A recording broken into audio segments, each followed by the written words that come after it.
హరే కృష్ణ. మన నిత్యగీత జ్ఞానం ఛానల్కు స్వాగతం. ఈరోజు మనం భగవద్గీతలోని మొదటి అధ్యాయం అర్జున విషాదయోగం నుండి 45వ శ్లోకం గురించి తెలుసుకుందాం. శ్లోకం: యది మావ ప్రతీకారమశస్త్రం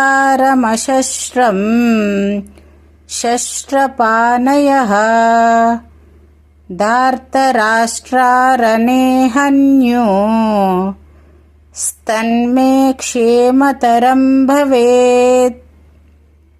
ఈ శ్లోకం యొక్క భావం: తీవ్రమైన వైరాగ్యం మరియు దుఃఖంలో మునిగిపోయిన అర్జునుడు తన అంతిమ నిర్ణయాన్ని ప్రకటిస్తూ శ్రీకృష్ణుడితో ఇలా అంటున్నాడు.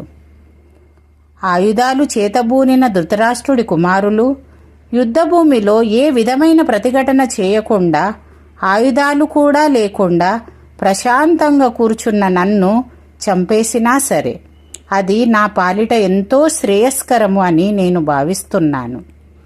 వివరణ: నిజ జీవితంలో చాలాసార్లు గొడవలు లేదా ఆస్తి తగాదాలు వచ్చినప్పుడు ఎదుటివాడు తప్పు చేస్తున్నాడు కదా, నేను కూడా వాడిపై దాడి చేస్తాను అని దిగజారడం కంటే ఆ గొడవల నుండి తప్పుకొని ప్రశాంతతను ఎంచుకోవడం మేలనే ఉన్నతమైన భావనను ఈ శ్లోకం తెలియజేస్తుంది. హింస కంటే శాంతి, పగ కంటే క్షమాగుణం మిన్న అనే అంతరార్థం ఇందులో దాగి ఉంది. మరిన్ని గీతా జ్ఞానం కోసం మన ఛానల్ని సబ్స్క్రైబ్ చేసుకోండి. మరో శ్లోకంతో మళ్ళీ కలుద్దాం.